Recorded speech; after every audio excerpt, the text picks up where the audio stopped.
2-2 stare down as we find our way to the top of the 12th inning, our first extra innings affair here on Sportsnet. Very happy to have you along for the ride. If you're watching from start to finish, we appreciate you doing that. Coast to coast, these fans are trying to stay warm. Some fans are starting to debate how much longer they're going to stick around. I wonder what they do about the fireworks in a situation like this. It's a Saturday night. Most of these fans are debating, but I'll tell you what, the diehards are not going anywhere. So the 12th inning will start with Daniel Cope at second base. Third inning for Luke Gillingham.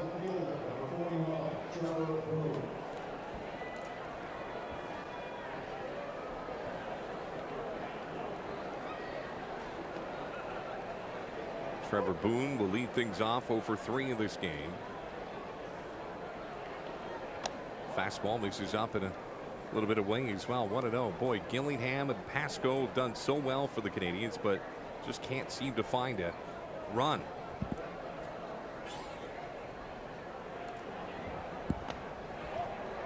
Ball 2.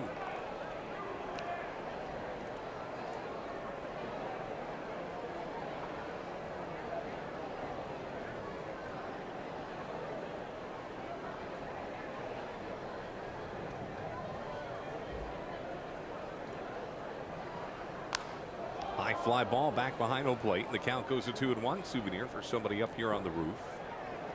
Boise tonight, 2 runs on 4 hits. The Canadians 2 runs on 6 hits. Again, tip of the hat to Gillingham. Whatever the outcome is, it's a gutsy performance by him to come under these circumstances and pitch well, and he's got to do it for a third inning. I mean, my respects to him. Swing and a miss. And the count goes to 2-2. You know, for Gillingham, I guess the recipe is just more of the same. Why change it? If they don't make the adjustment, why change it? I've always said that, and I'm a firm believer on that. Make them adjust to you. That you don't adjust to them, they adjust to you. Once you see those adjustments, then that's when you change your game plan a little bit. High fly ball, foul territory, works its way out of play. We might need another segment of Ask Ricky here soon, Rob. Well, if there's anybody up, they're more than welcome to. I'll tell you this, though. You look back at all of the outings that Gillingham has pitched, he's never gone beyond 2 innings. That's interesting. So this is uncharted territory for the kid from the United States Naval Academy, and this is not good. It's back to the warning track. It's back to the wall. But luckily, Contreras gets it and then fires a strike towards third, and the runner does not advance. I think they knew the arm right there that Contreras has. Well, I'll tell you what, you know what, if I've got a left fielder that's going back towards the warning track to catch a ball, I'm tagging and I'm rolling the dice. You're rolling dice. Hey, this late in the game, I mean, sometimes here in the 12th. Because he still takes a good relay throw, and then, yeah, I mean, there's a lot of stuff that can happen. Robert Metz is 0 for 4 in this game. Wearing the purple and black and silver and white number 48 jersey.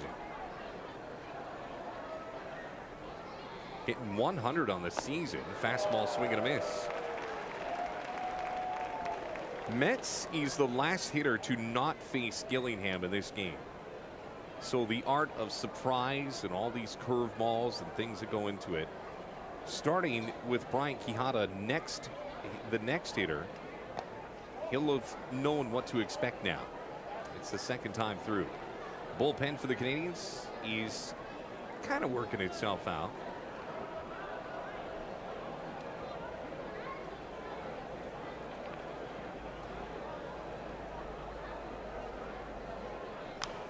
Ball foul back.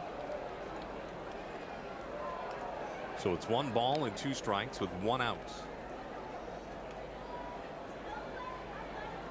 Great start to this series. I mean, these are 2 teams that you can tell understand where they're at in the season and how important this is to win. Yeah, it's a very important game, especially when the playoffs are at stake, or within reach, I should say. And broken bat dribbler out towards Schwecke. Stays with it, but he's not going to have a play. Schwecke was playing really far back, and when he realized that hustling up the line Metz was probably going to beat it out. He didn't even bother to throw it across for fear that maybe Cope would have broken for third.